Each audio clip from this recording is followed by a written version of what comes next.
En mai prochain, Charles III va être couronné la reine consort. Camilla Parker Bowles a pris une grande décision. Elle ne portera pas la couronne de diamant Koh-i-Noor CIST, une décision importante.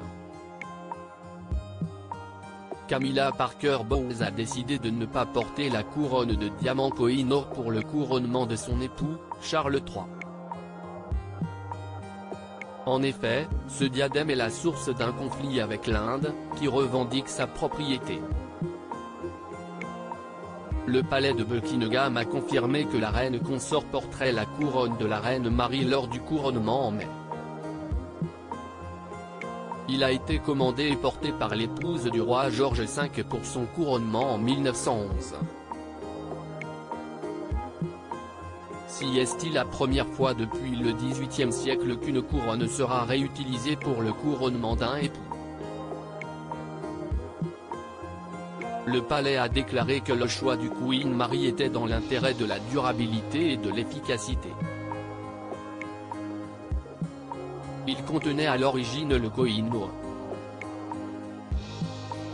Le parti au pouvoir du Premier ministre indien Narendra Modi aurait alors exprimé sa crainte que le diamant, saisi par la Compagnie des Indes orientales et donné à la reine Victoria au XIXe siècle, ne rappelle de manière malvenue l'Empire britannique.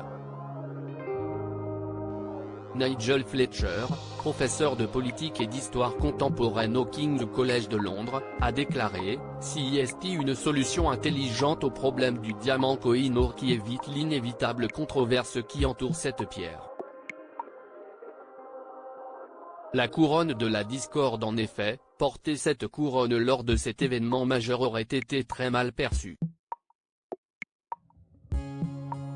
Le porter pendant le couronnement, comme l'ont fait les deux dernières queens consorts, semblerait aujourd'hui particulièrement insensible, et aurait risqué une querelle diplomatique, étant donné que l'Inde, le Pakistan, l'Iran et l'Afghanistan en ont tous revendiqué la propriété au fil des ans. Certains changements et ajouts mineurs seront effectués par le bijoutier de la couronne, conformément à la tradition de longue date selon laquelle l'insertion de bijoux est unique à l'occasion et reflète le style individuel de l'époux.